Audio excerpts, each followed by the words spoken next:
Hello there, and welcome to Healing the World Together. Today, I am joined by Ranjit, who is a pranic healing instructor, and I can't wait for you to hear her story, hear how she got into pranic healing, and also how she's been helping heal the world one person at a time. Hello, Ranjit. Hello, thank you so much for having me. Oh, thank you. It's an absolute honor. Um, we see each other quite a lot during, pranic healing sessions and everything else. And we do chat, but we don't get a chance to chat properly. And I really wanted to get you on and just know about what brought you into pranic healing in the first place. Okay, so I I hadn't heard of pranic healing. It was a friend who had introduced me to pranic healing, and the reason for that was to help my son. Hmm. So I'm a mum of two boys, two teenage boys, but my eldest was diagnosed with inflammatory bowel disease. If anyone knows it, Crohn's and colitis. So he Right. was diagnosed with ulcerative colitis at the age of 8. Um, it kind of turned our world upside down. It was very, very unexpected. I didn't know about the condition. You never do until you hear a story or you go through it or somebody who goes through it. So it was a huge learning curve. We didn't know much about it. Um, we were told it's a lifelong condition. And it was just a very, very difficult and stressful time for us as a family. And my and obviously my son was in excruciating pain. Alongside that, he was shortly after his initial diagnosis of ulcerative colitis, he was diagnosed with a liver condition, which was a progressive uh, liver condition. So it's sclerosing cholangitis of the liver. Wow. So that is again a progressive disease of the liver. Not much can be done for either of those conditions.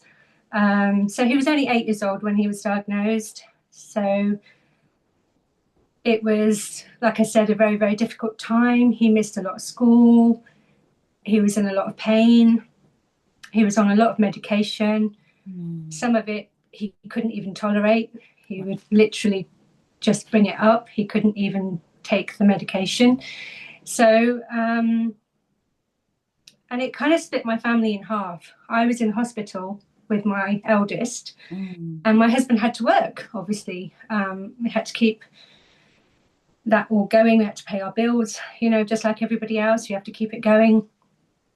And my youngest was at school as well. So, he kind of tried to be a single parent to my youngest and keep working and looking after him and keeping that side of things going. And I was in hospital with my other one. So it wasn't constant, but every time his condition flared up, that was our life. And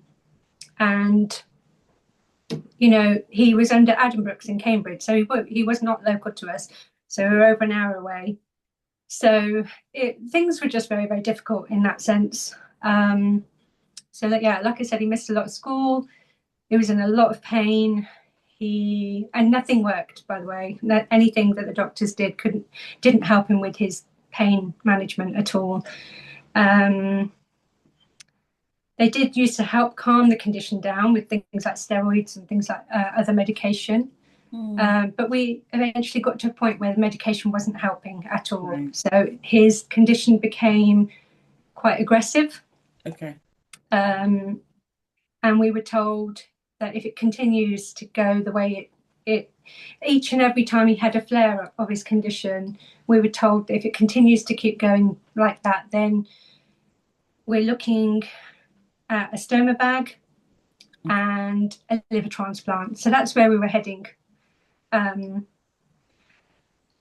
so yeah, things were quite difficult, and then that's how I got into pranic healing. A friend of ours, close to me, myself and my husband, he obviously knew about pranic healing. He had done it in India, I believe, and he said, "Oh, I believe they're doing it in this country now, in the UK.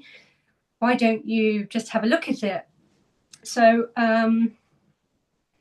I went to a seminar one evening, just to find out a little bit more about it, because I really did not know anything Yeah. about it. And I don't come from a background of any other type of healing modality or even holistic, modalities. Nothing really like that. Not that I'm not because I was against it, just because it just wasn't on my Just didn't radar and I know. just Yeah. didn't look at it. Yeah, I get that. Just didn't come to mind. And so I went to this seminar one evening, listened to the seminar, and then also did the Twin Hearts meditation for the first time that evening. And that was I'm not going to lie, it was a bit bizarre for me. It was the first time I meditated, and I couldn't sit there and close my eyes, and I just kept looking around at everybody thinking, what are they doing? So that was my first experience of doing Twin Hearts. I feel very, very differently about it now. Of course. So yeah, that was the first time I did Twin Hearts. And then at the end of that seminar, we were offered a taster healing treatment. Mm. So I thought, well, okay. So, I was very, I don't want to use skeptical as a word, but I was very much, what shall I say, cautious, Yeah. because I was a bit like, this is new. What is this? What is this about? Um, and they was like, it's okay. They were really lovely. The volunteers who were helping me and going to do the treatment on me, and they're like, you don't need to worry about anything. It's non-touch. And I was thinking, non-touch? You're not going to touch me? I was thinking, oh damn, I could do with a massage, thinking along those lines. But they were like, no, but it's non-touch. We're not going to touch you. I was like, what can you actually do then if it's non-touch? Like, very, very puzzled, very confused. Anyway, I thought, just roll with it. Just go with it. They said, oh, you can close your eyes if you want to. I was like, no, I'm not closing my eyes. I want to see what you're I doing need to know me. what you're doing. I am not closing my eyes. I said, all right, okay, thanks. I kind of closed my eyes and then I opened them again. And I just saw this guy moving his hands around and just thought, okay, he can't be doing much, I didn't feel anything. I was completely numb. I just like, oh yeah, you're not doing anything, that was my mindset. And I left. I said thank you. I asked all the questions about how can it help my son, etc. And they was like, yeah, you can definitely learn this if you want to learn it yourself. Otherwise, you can get treatments for him to help his condition. So that was positive news. I thought, finally, somebody's telling me that something can be done to help my son. So that was opened my eyes a little bit and gave me hope. So I said, in my mind, I was like, okay, so I can help him, whether I get treatments or whether I decide to learn it myself. Now, because it was all to do with his internal organs,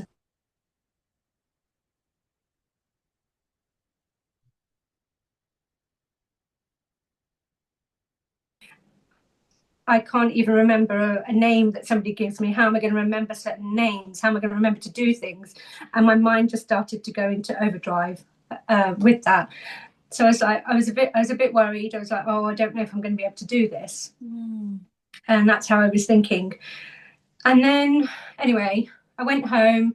And then the next day when I woke up, so just a little background on myself as well. I had an operation on my back, my lower back, where I needed a disc, kind of, I think it's called discectomy. I had to have certain surgery done on that. So I had a bad back. So that evening I was, my aches and pains were usually there in the lower back. So I was quite intrigued to see what was going to happen after I had this treatment.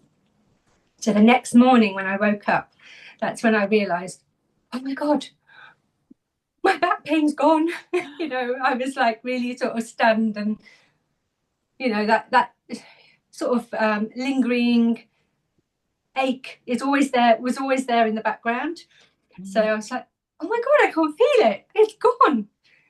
That non-touch thing that I was not really paying attention to, or, not believing, must have done something, because there's nothing else I've done different. So, yeah, I was quite sort of surprised Mm, with that. mm, mm.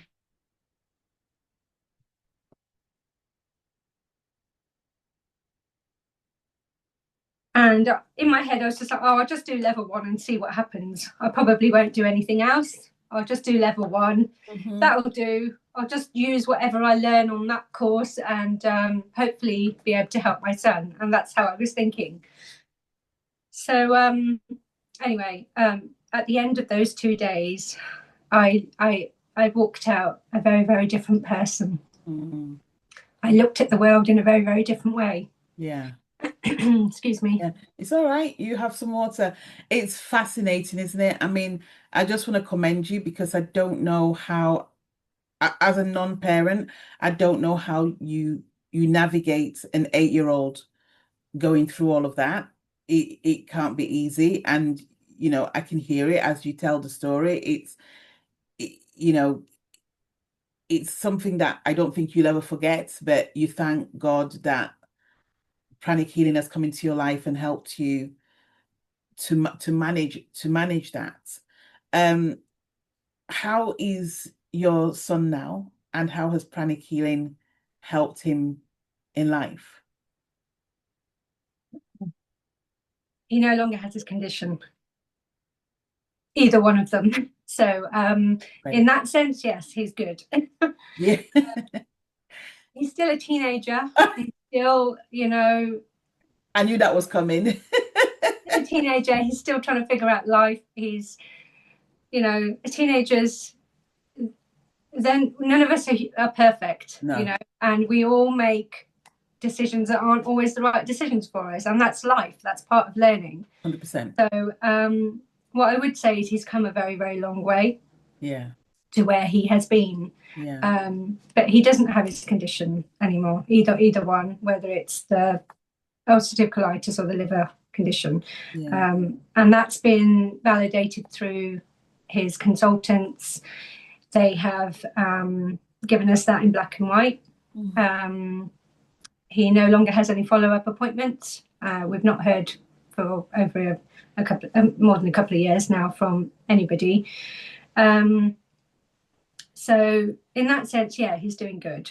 What I would say is pranic healing is there now for him as a maintenance in terms of emotions and things like stress and anxiety. I do it regularly on myself, and so in that sense, it's there for him. But he's doing much, much better than Amazing. he ever was when he was diagnosed. So yeah, in that sense, he's really, really good. And he's actually gone on to learn it himself, which is quite incredible. That's incredible. How old is he now? He's now 19. Wow. Yeah. Wow. See, and it's so funny because again, I'm not a parent, but I've got a nephew and nieces who are teenagers. But in my mind, I think to myself, if he was going through that condition still, he wouldn't be the teenager that you probably roll your eyes over now and stuff. It's like it's almost a gift. It's like, yes, he can be a teenager and make these mistakes because the condition probably wouldn't have allowed him to do all those things. And now without the condition, he can be mischievous and make mistakes and everything else. And that's just another dynamic of life and the family and home. Yeah. So, I mean, one of the first things we noted, well, I don't know about my husband or anybody else, but one of the first things I noticed when he started to have pranic healing treatments, because while I was learning it, we were getting pranic healing treatments from one of the other instructors, actually. Yeah.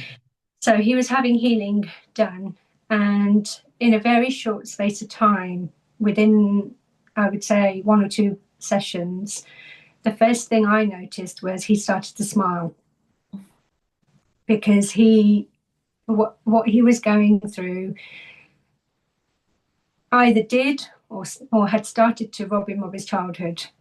He was just not enjoying life, and to see an 8-year-old go through that's Mm. quite tough, because, you know, and what does an 8-year-old really know? You know, they just want to play and they just want to be with their friends, and they, you know, they don't really understand life. You know, they're very, very little. They have no experience of life. So Yeah.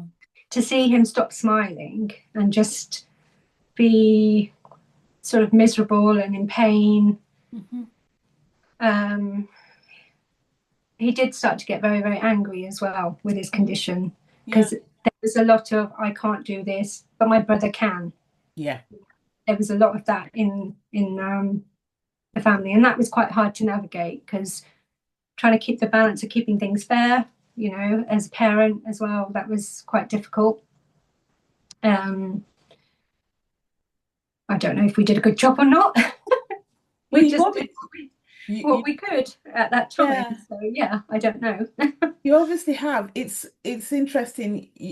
When you said he started smiling again, it really touched me because we over or underestimate the power of smile. A client of mine, his mom came to me and said he's smiling again, and I just remember the relief. And I don't think she'd even realized that he wasn't smiling until he started smiling, and you're like, he's smiling. He like, and a smile is, I think, is probably the most genuine form of happiness rather than a laugh, because you can fake a laugh, can't you? You can't fake a smile. Like a smile, you can tell if a smile's genuine or not, if that makes sense and stuff. So that's incredible. So family wise, you've become your own client. It seems your son has become a client as well and everything else. Um, for yourself, you also mentioned when we were looking at getting you on, you also talked about early perimenopause. Yes. How did that impact you? Um, I kind of was expecting it in a way, because my Okay. mum went through early menopause, and they say that you, I don't know if it's true or not, but they say you kind of follow in your mum's Yeah. footsteps, Yeah. like, you know, in I terms of when believe you that. start your period, in terms of, you know, that pattern. Yeah.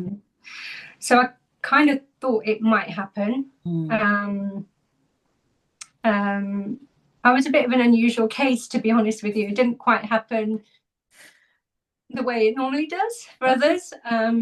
So it was a bit all over the place. And we were in the middle of COVID when I was going through the symptoms. And it was quite hard to get it confirmed. I had to really push with the doctors to get a blood test done. And they were like, no, you won't be going through menopause.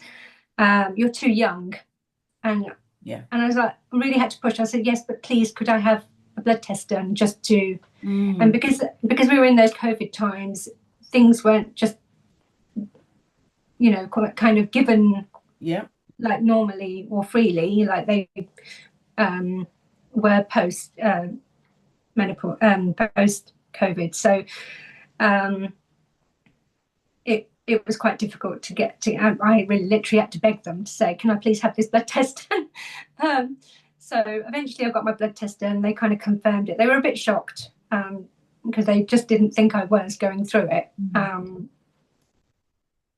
it was a summer, and I started to get this like hot flash, and I was just like, oh, it's probably just the heat, and that was one of the first symptoms that I had. And then anyway, I got diagnosed, and they said, yes, it seems as though you are Yeah. going through it. So and then they said something that, I would just sort of go away and just see how you go. Kind of just left me. And I was just like, oh, okay. What happens now, sort of thing. And they were like, well, you're too young to go on HRT, so we'll kind of leave you just to see how you manage it. I was just like, it's No. like, okay, I've got my diagnosis, off you go, like, we're not going to help you, sort of thing. I was just a bit stunned with that one.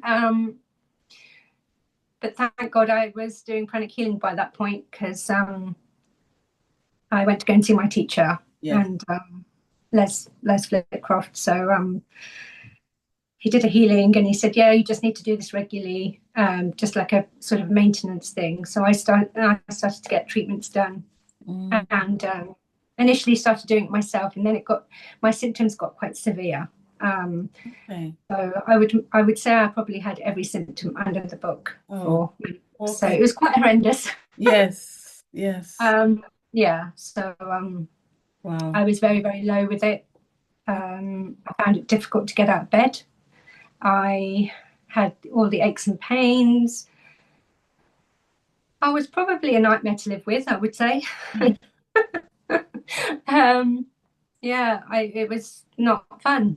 Yeah, No, it's not a good time. So then I started to get treatments done for me. good. And within sort of just a few months, I was literally symptom free. So, very, very grateful for that, because Yeah, yeah. when I was going through, it's different when someone else is going through something.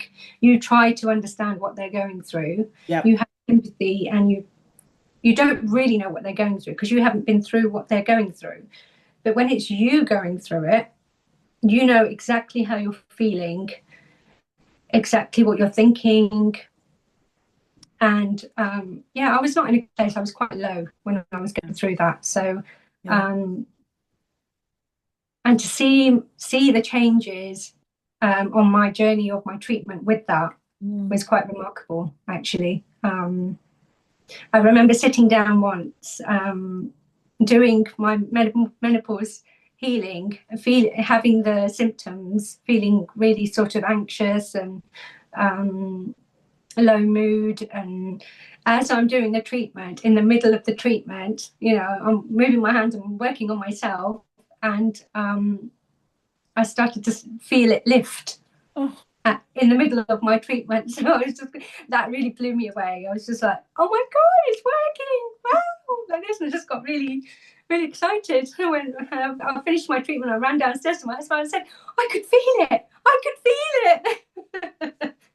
And he was just like looking at me going, yeah, okay. yeah. Yeah. It works. Weirdo. Diagnosis for us, and we know it works.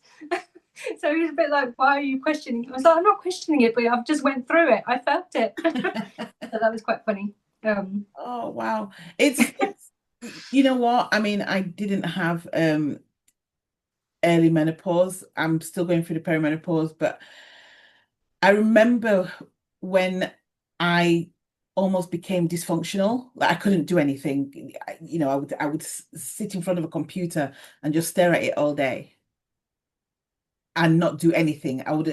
I'd move my mouse around, but I wouldn't do much. And one day I went to see Les and I just went, I'm losing my mind. I was like, I don't know what's going on. I don't know what's happening. And after one treatment, I felt like a different person. And now, like you say, we're able to treat ourselves.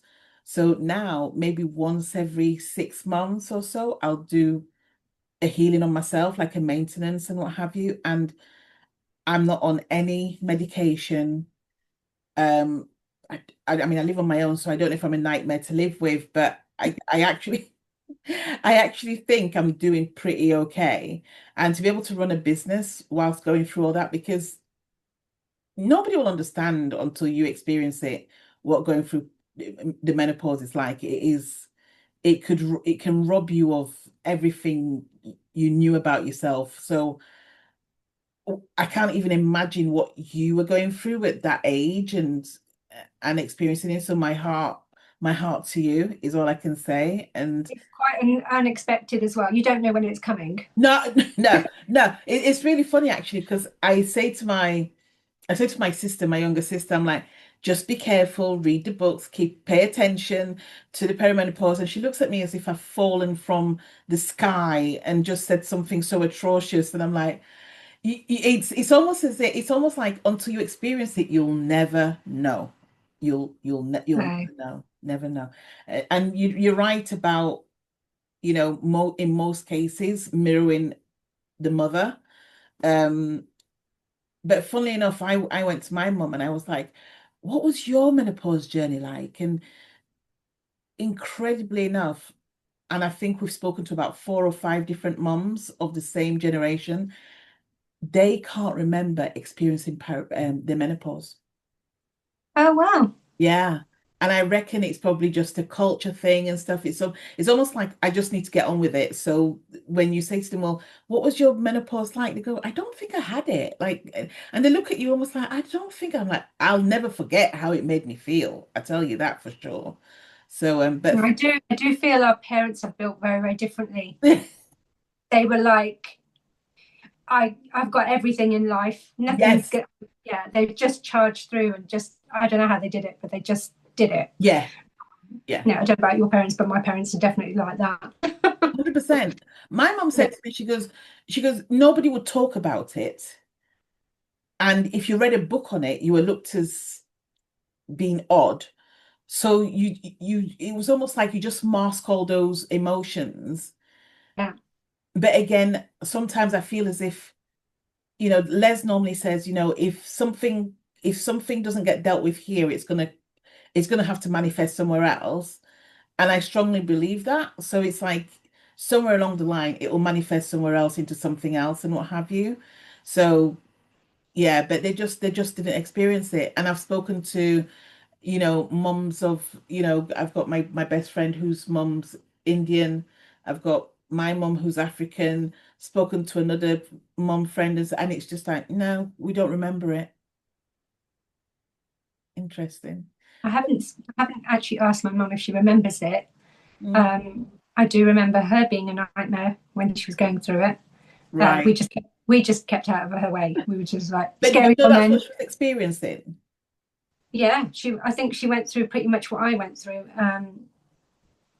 And when I was going through it, I kind of thought, oh my goodness, it all brought it back. And as like me remembering when she was going through it, we just stayed out of her way. We were just like a scary woman. Um, I remember one day the heating was on, and she was like, "Who has put the heating on?" And she lost the plot. She just lost it, and we were just like, "Oh God, okay, turn the heating off." She doesn't want the heating on. Okay, just turn the heating off. Oh, We're just like, but did you know she was experiencing her menopause then? Did you know that was what I the mean, was? Or I at the time I knew what it was that she was going through. I don't think I okay, fully understood it. right. I didn't really get.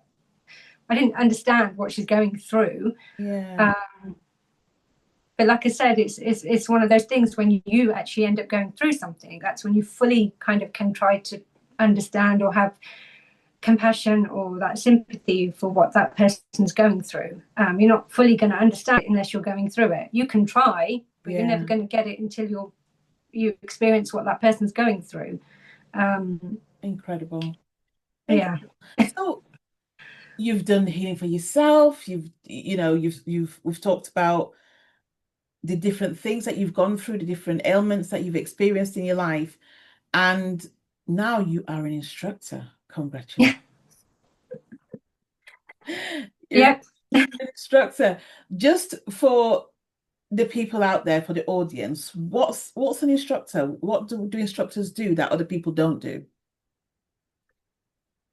Um, it's quite a big role, I would say. So I was deeply honoured when I was asked. Mm, Again, another unexpected thing in my life.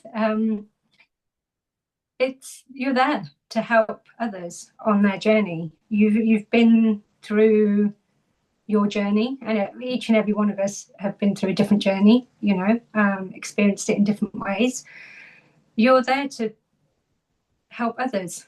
You know, where they need that help, that guidance, mm, um, and it's just to help them to get on um, and make their life a little bit better, or quite a lot better, I would say. yeah, Um, Alleviate that suffering, help them realize that they don't have to go through all of the different hardships in different areas of your life. It's there's something you can do about it. yeah. And one of those things is learn pranic healing. You don't Beautiful. have to suffer whether it doesn't have to be your health. It could be something else. It could be your relationship. It could be your finances. you could be really searching for something, soul searching, and you're just not getting the answers, or whatever it is. That, you know, I've had all sorts of different people with different things that they're looking for in life, and that's what people do. They go around looking, you know, I need to try this, I need to do this, and they don't find it. And then I would like to think that the ones that we've helped, well, at least a few of them since I've been teaching have said to me that they've finally found what they've been searching for. So one of our students, she's just done up to Arhatic level, which is Arhatic yoga, which we've just had this year, the retreat. And she's like, now I feel the restlessness that I had has started to calm down. And since she's done that, she's like, I feel like I found it. She's only just walked on that path, so she's still got a long way to go. But you know, what she's saying is that whatever it was she was searching for, she believes she's found it. So yeah, we're just there to guide people, help them best we can.